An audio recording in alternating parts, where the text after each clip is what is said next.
Hey guys, so I'm doing an update of this truck, 1983 Chevrolet C10, and I think I found the fuel gauge problem. Let me start it up and show you.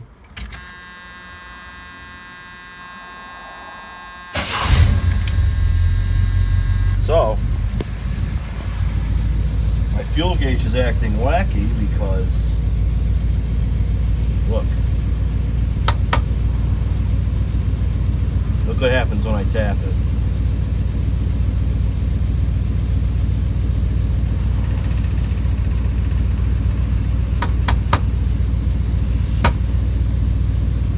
See how it moves? Just by me tapping on the gauge.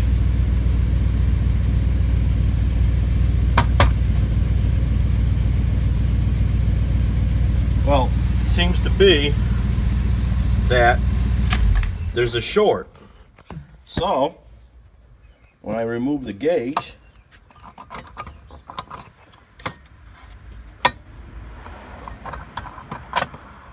okay, remove the gauge. Look, these are all loose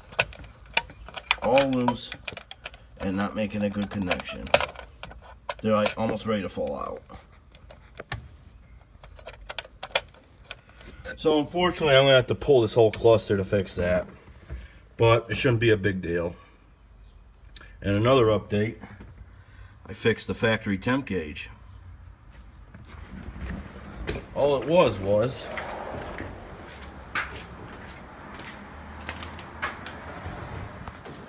this wire here, this green wire, was just dangling up in here.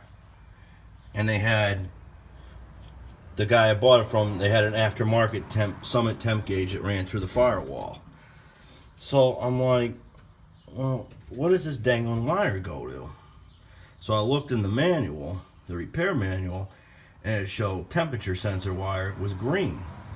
So I took a jumper wire and I stuck it in there and I grounded it to the frame, and I turned on the ignition and the gauge hurried right over to 260, like just pegged right over. So I knew the gauge was good and it was getting power.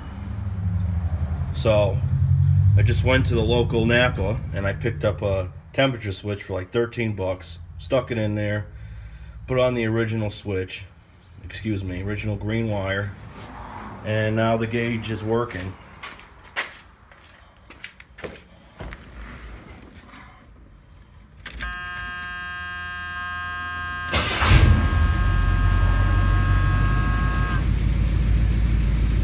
He's climbing to just over 200 degrees.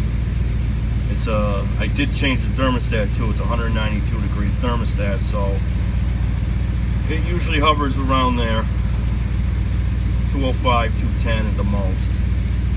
So that's working now. These worked before anyway. So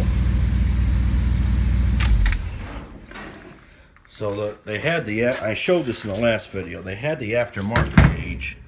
They had it cut out right here in the bezel.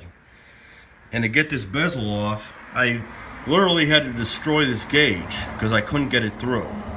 So luckily I got the factory temp gauge working again, and I like originality, so I'm glad it's back working. It wasn't a hard fix. So that's the bezel. And third update, I got a seat cover for this nasty vinyl bench seat. So seems to be doing pretty good. It's a cheap auto parts seat cover, but it seems to do the job. And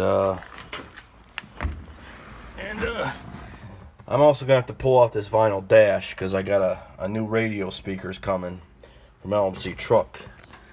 They had no front speakers wired to this aftermarket radio. I see it's all pulled out. I gotta rewire all that. They hacked it all up. there's no memory on this radio, so when you shut off the ignition, it just clears his memory. So I gotta fix all that. But a couple little odds and ends, and we'll get this all back working good. I hope. So that's it for now, and I'll do another update when I get this all back together and finished. Okay, thank you everybody, and we'll be seeing you. Bye now.